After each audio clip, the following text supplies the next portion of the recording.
Olá a todos, professor Celso novamente falando com vocês, bem-vindos aí a mais um quarto de sabedoria. Vamos dar continuidade, né, à aula sobre História da Educação no Brasil. Agora vamos para a quinta parte da nossa aula. Caso você não seja inscrito no canal, por favor, considere fazer a sua inscrição, vou ficar extremamente honrado com isso. Somos mais de 1.570 inscritos. Muito obrigado aí pela sua inscrição, muito obrigado pela ajuda. Curta, compartilhe e comente o vídeo, sempre com educação, porque é assim que a democracia funciona. Caso você queira também, aí sinta-se à vontade, tá? Ajudar o canal através do Pix, que está aparecendo aí na tela. Qualquer ajuda serve, né? Como eu falei para vocês, o professor Celso está passando por uma situação um pouco difícil agora, né? Perdeu o principal emprego, e principal que eu digo, aquele que pagava mais, tá?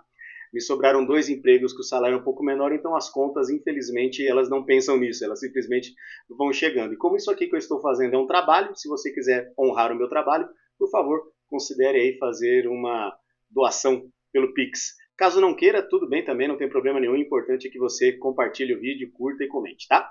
Pois bem, vamos lá.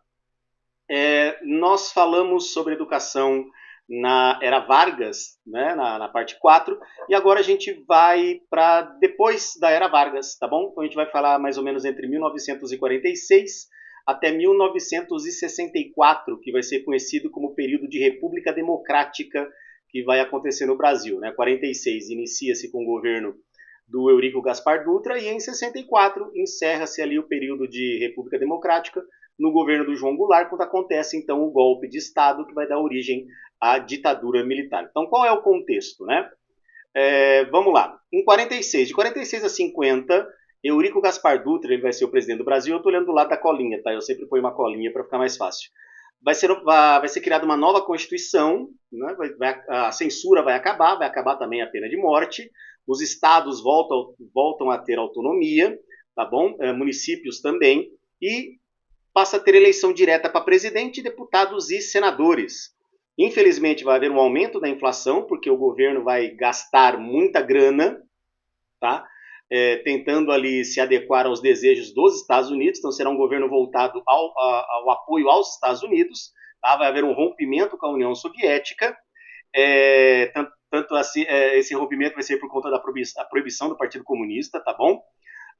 Bancos, indústrias e fábricas estrangeiras, tá? Algumas delas fantasmas, sem nenhum tipo de fiscalização, vão fazer muita especulação no Brasil, que vai gerar muito lucro para a empresa, mas por conta dessa especulação vai aumentar a pobreza no Brasil. O governo tenta intervir autorizando a importação, tá? Para que possa haver um crescimento da indústria nacional por meio desses produtos importados. Então, o produto vem, a empresa brasileira dá uma ajeitada nele ali e vende, tá? E por último vai ter o plano SAUT, né? Que é Saúde, Alimentação, Transporte e Energia, que vai ser, digamos assim, a mola mestra do governo do Eurico Gaspar Dutra. E também vai ser criada a Companhia Hidrelétrica do São Francisco, tá? Foi um governo que passou, assim, sem muitas glórias, né? Mas passou. Retorna Getúlio Vargas entre 1950 e 1954, dessa vez eleito pelo voto popular.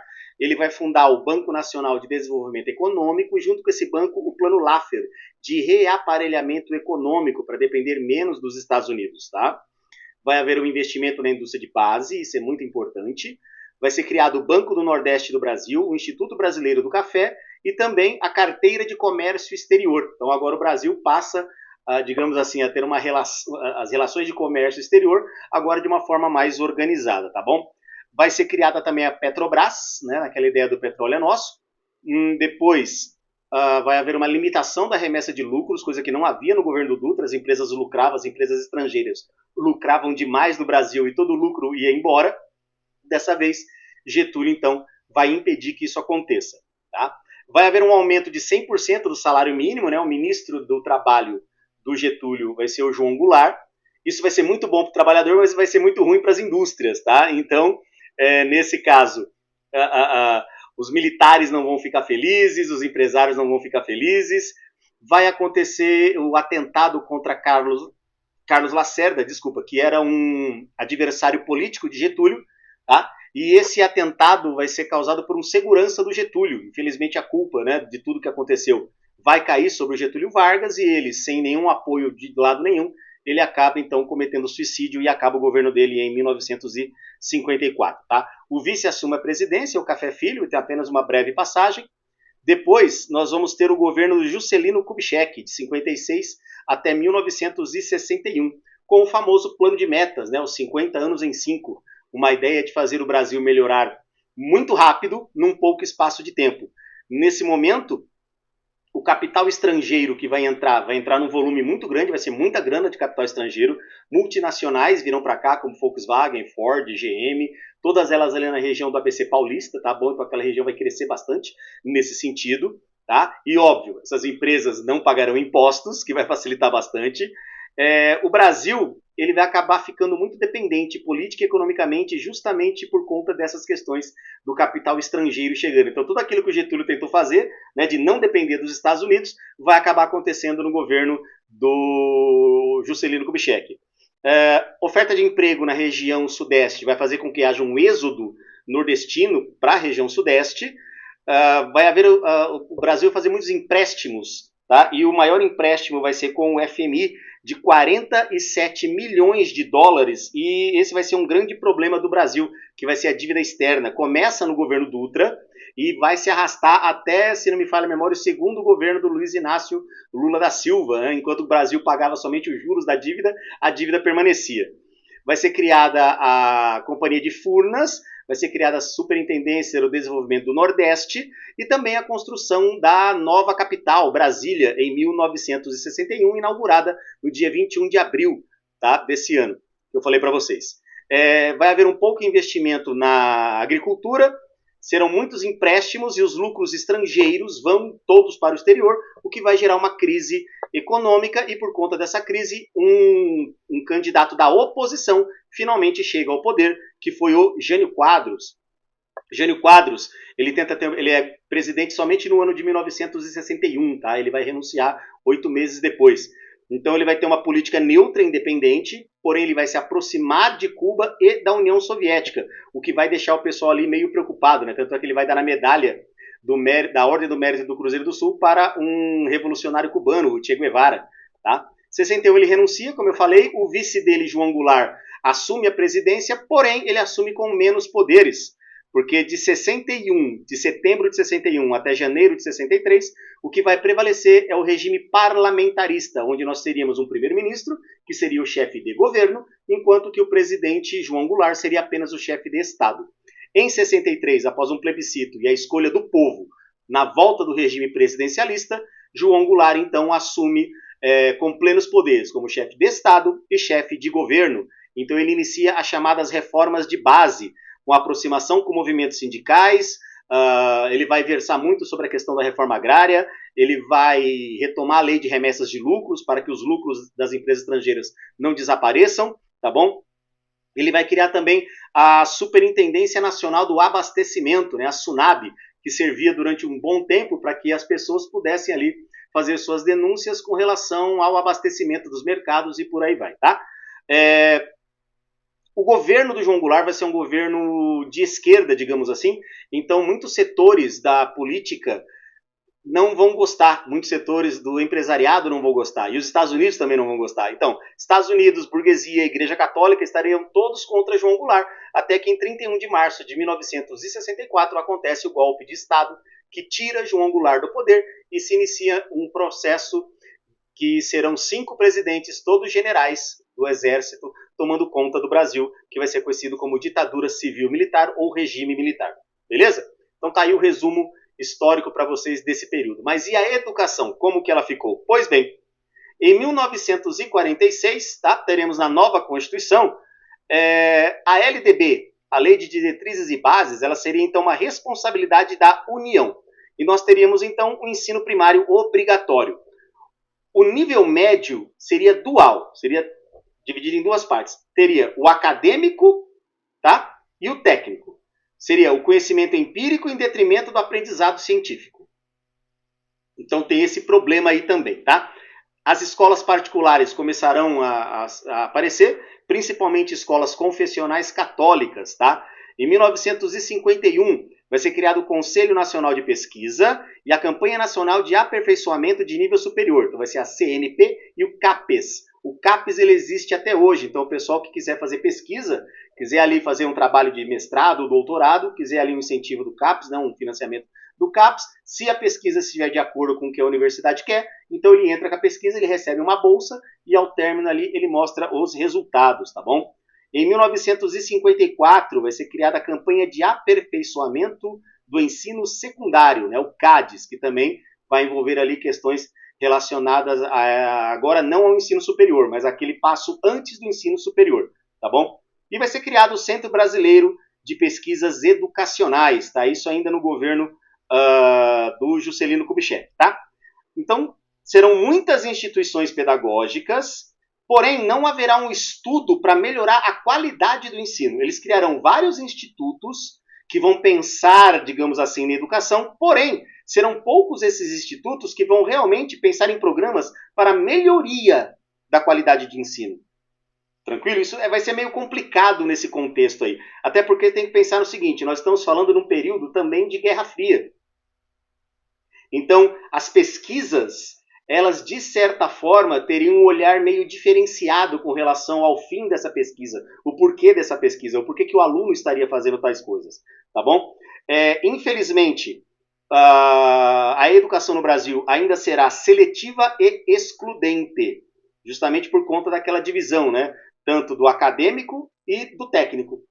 Tá? O acadêmico voltado ali para a parcela mais rica da população e o técnico voltado para a população mais pobre na formação de mão de obra, tá bom? Em 1948, o então ministro da Educação, o Clemente Mariani, né, ele era ministro da Educação e Saúde, ele vai colocar um projeto de lei de reforma geral da educação, com o ensino médio, o ensino primário, médio e superior, tendo Lourenço Filho como coordenador.